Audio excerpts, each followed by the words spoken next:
शीशा को क्यों रखा है? बिस्मिल्लाहिर्रहमानिर्रहीम। अज़ीज़ तलबा अस्सलाम वालेकुम। आज हम मैट्रिक के साल दाऊं फाइनल ईयर की गज़ल फराग गोरखपुरी जो हमारे सिलेबस की तीसरी गज़ल है का लेक्चर अपलोड कर रहे हैं। अगर आपने सबका दो गज़लों अपना हसन बुहारी और जिगर मुरादाबादी के लेक्चर नहीं देखे तो वो आप मेरे यूट्यूब चैनल 4526 पर जाकर देख सकते हैं। जी लेक्चर का बकायदा स्टार्ट लेते हैं। जी अपना फराग गोरखपुरी जो 1896 में पैदा हुए और 1982 में फौत हो गए। इलाहाबाद हिंदुस्तान के एक नामी गिरामी शहर से आपका ताल्लुक था। आपके वालिद इब्बत प्रसाद गोरखपुरी इलाहाबाद के नाम पर मुकल्लम में उनका शुमार होता है। फराग गोरखपुरी की ज़ाती, घरेलू, पेशा वराना और सियासी ज़िंदगी में बड़े पेचोताब पाए जाते हैं। आप गांधी जी की कांग्रेस की तहरीक के सरगर्म रुकन थे। आपने कैद-ओ-बंद की सोबतें भी झेली हैं। तनकीद और जदीद गज़ल में आपका एक नाम और मुकाम है। रशीद अहमद सदीकी साहब कहते हैं कि नई गज़ल के रंग व आहंग में फराग गोरखपुरी का भी बराबर का हिस्सा होगा। फराग जिस रंग में असलूब या स्टाइल में लिखते हैं वो मीर तकी मीर वाला अंदाज़े बयां है उनका गज़ल का। तनकीद में उनकी किताब अंदाज़े और गज़ल के तहफ़्फ़ुज़ में उन्होंने एक किताब उर्दू गज़ल में लिखी है। शब-ए-मिस्तान उनका शेर मजमूआ है। आपको सोवियत यूनियन और हिंदुस्तान का बड़ा अदबी अवार्ड भी दिया गया है।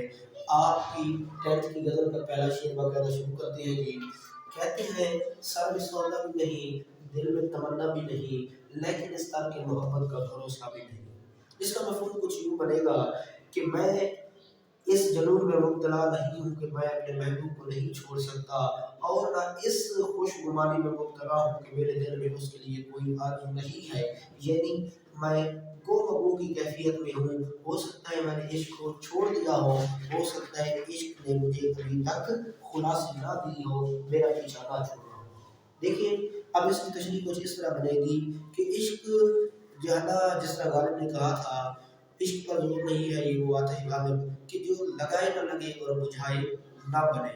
इश्क एक ऐसी चीज़ है जो अज़ीज़ तलबा उर्दू के गज़ल के स्टाइल के मुताबिक खुद किया नहीं जाता और जब किसी बंदे को हो जाता है तो वो फिर जितना लाख जतन करे वो छोड़ नहीं सकता। कुछ इसी किस्म की कैफियत रंगपति सहाय यानी फराग का अपना असल नाम है। कायस्थ के दुकान से ताल्लुक़ रखते हैं ये बंदे। इसी शेर में वो इस किस्म की कैफियत का बयान कर रहे हैं। जदीद गज़ल के नामवर शायर हसन बुहारी ने भी इसी तरह का पहलू बांधा था, ख़याल बांधा था जो वो कहते थे कि अपना भुलाता लाख हूँ लेकिन बराबर याद आते हैं। इलाही तन की उल्फत पर वो क्यों कर याद आते हैं। नहीं आती तो याद उनकी महीनों तक नहीं आती, मगर जब याद आते हैं तो अक्सर याद आते हैं। हकीकत खुल गई हसरत तेरे दर की मोहब्बत की, तुझे तो वह पहले से भी बढ़कर याद आते हैं। तो इसकी तशरीह हम इस तरह करेंगे और हवाले के 2-3 शेर भी आप लिख लेंगे होगा। दूसरा शेर अगर आप अपने लेक्चर का देखिए उसमें कहता है जी कि अपना एक मुद्दत से तेरी याद भी आई कहाँ पे और हम भूल गए हो तुझे ऐसा भी नहीं। एक अरसे से मैं मुझे तुम्हारी याद नहीं आई है। इसका मतलब ये बिल्कुल नहीं है कि मैं तुझे भूल गया हूँ, बल्कि ये कहा जा सकता है कि मोहब्बत छूटने से भी नहीं छूटती। हो सकता है ये याद दोबारा मुझे मुझसे मेरे करीब में आ जाए।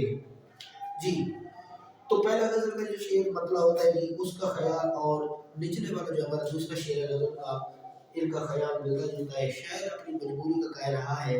ताबिश दहलवी जदीद गज़ल में जो नाम और मकाम के हामिल शायर गुज़रे हैं उनका एक शेर है कि अपना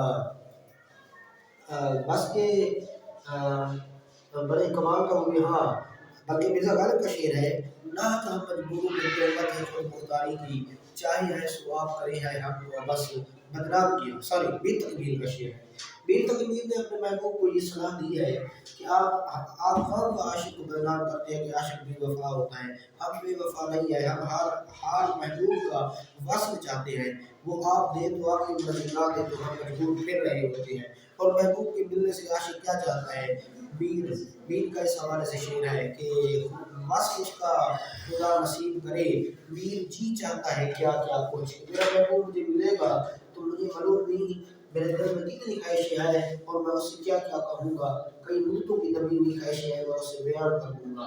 پھر خیالات میں بیٹھے بیٹھے یہ لوگ اپنے محبوب کے ساتھ واصل کرتے ہیں، انہیں کسی گھر بھی آرام نہیں ملتا، یہ اکیلے تنہے تنہائی میں انہیں گلستان میں جو لے جا کے بٹھایا جائے پھر بھی اپنے آپ کو تنگی تشنی اور تنگی تشنی کے ساتھ مسائل اور مسائل میں گھرا ہوا پاتے ہیں، جس طرح میاں ناصر قادری صاحب نے کہا تھا کہ آؤ چپ کی زبان میں ناصر اتنی باتیں کریں کہ تھک جائیں، یا پھر سایہ گل میں بیٹھ کر ناصر اب بہت روئی ہوں جب یاد آیا دل دھڑکنے کا سبب یاد آیا وہ تیری یاد تھی اب یاد آیا حال دل ہم بھی کہتے لیکن جب رخصت ہوا تب یاد آیا آج مشکل کا سبب نہ ہے دوست آج تو مصیبت میں عجب یاد آیا، یعنی مختلف پروسیس سے محبوب عاشق گزرتا رہتا ہے۔ یا میر مغل خمومے نے کہا تھا تو میرے پاس ہوتے ہو گویا جب کوئی دوسرا نہیں ہوتا، یا دنیا بھر کی بھولی بسری یادیں مجھ سے ملنے آتی ہے، شام سمے سونے سے گھر میں میلہ سا لگ جاتا ہے، اس طرح کی عاشق کیفیت ہوتی ہے۔ عزیز طلباء ہم اپنے فراغ ورق کی غزل کے تیسرے شعر کی جانب بڑھتے ہیں۔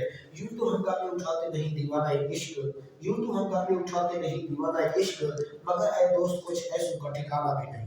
اس کا مفہوم کچھ اس طرح ملے گا کہ عشق تو مبتلا دیوانے لوگ کسی قسم کا جھگڑا موڈ تو نہیں لیتے، مگر ایسے لوگوں کے بارے میں باوصول طریقے سے کچھ کہا بھی نہیں جا سکتا۔ یہ کسی بھی وقت یہ تالاب میں کھڑے ہوئے اس پانی کی طرح لگتے تو ہے کہ جس میں کوئی حرکت نہیں پیدا ہوتی، لیکن آپ کچھ نہیں کہہ سکتے، یہ دریا کی طوفانی بھی رکھ سکتے ہیں، یہ اپنے اندر جنون بھی پیدا کر سکتے ہیں۔ شاید یہاں پر ایک عاشق صادق، ایک عاشق جو جنون و اضطراب میں مبتلا ہوتا ہے اور وہ اپنے محبوب کو پانے کے لیے لاکھ جتن کرتا ہے، اس کا محبوب جتنا بے وفائیاں کرتا جاتا ہے وہ اتنا زیادہ اس پر بڑھتا اور جلتا چلا جاتا ہے۔ اس بارے میں کہا ہوا ہے کہ عاشق لوگ ظلم سہتے ہیں کچھ نہیں کہتے ہیں، اہل دل بے زبان ہوتے ہیں۔ صحیح ہے نا جی؟ ایک اور شاعر نے کہا تھا کہ ظلم سہتے ہیں کچھ نہیں کہتے ہیں، اہل دل بے زبان ہوتے ہیں، لیکن یہی بے زبان لوگ جو نہیں بول سکتے، جو گنگ ہو کر گزارتے ہیں، کبھی کبھی ایسا بھی ہوتا ہے کہ یہ اتنا زیادہ بولتے ہیں، یعنی اتنا حملہ آور ہوتے ہیں کہ سوچنے والے اور دیکھنے والے تاب نہیں لا سکتے۔ احمد فراز صاحب نے کہا تھا ضبط لازم ہے مگر دکھ ہے قیامت کا فراز، ظالم آپ بھی نہ روئے گا تو مر جائے گا۔ اور غالبیاں بھی یہ تنقید کرتے ہیں کہ جب آپ کسی کو دل دے دیتے ہیں تو زبان بھی اس کو دے دے، اس کا گلہ نہ کرے۔ کسی کو دے کے دل کوئی نہ سمجھے فغاں کیوں ہو، نہ ہو جب دل ہی سینے میں تو پھر منہ میں زبان کیوں ہو، منہ میں زبان ہی ہوتی ہے عشق میں۔ حالت بھی یہی کہتا ہے، عشق کا شیوا یہی ہے کہ اپنے محبوب کا گلہ نہ کرو، مگر اقبال نے بھی تو بڑے خوبصورت انداز میں کہا تھا بھری بزم میں راز کی بات کہہ دی، اقبال فرماتے ہیں بھری بزم میں راز کی بات کہہ دی، بڑا بھی ادب سزا چاہتا، یعنی کہہ تو دیتے ہیں کہنے والے، لیکن اس کے باوجود ہمیں چاہیے تو یہی ہے کہ ایک عاشق محبوب کے حوالے سے ملی ہوئی تکالیف کو برداشت کرے، جتنا برداشت کرے گا اتنا اس کو پھل ملے گا، مگر برداشت وہ بڑی مشکل چیز ہے۔ صبر تھا ایک مولا سے ہجرا، بیتر بھی نے کہا تھا صبر تھا ایک مولا سے ہجرا، سو مدت سے اب نہیں آتا۔ یہ عزیز طلباء میرا پہلا لیکچر تھا، انشاءاللہ دوسرا لیکچر فراق ورق کی غزل کا میں ویڈیو بنا کر اپلوڈ کر دوں گا۔ اللہ حافظ۔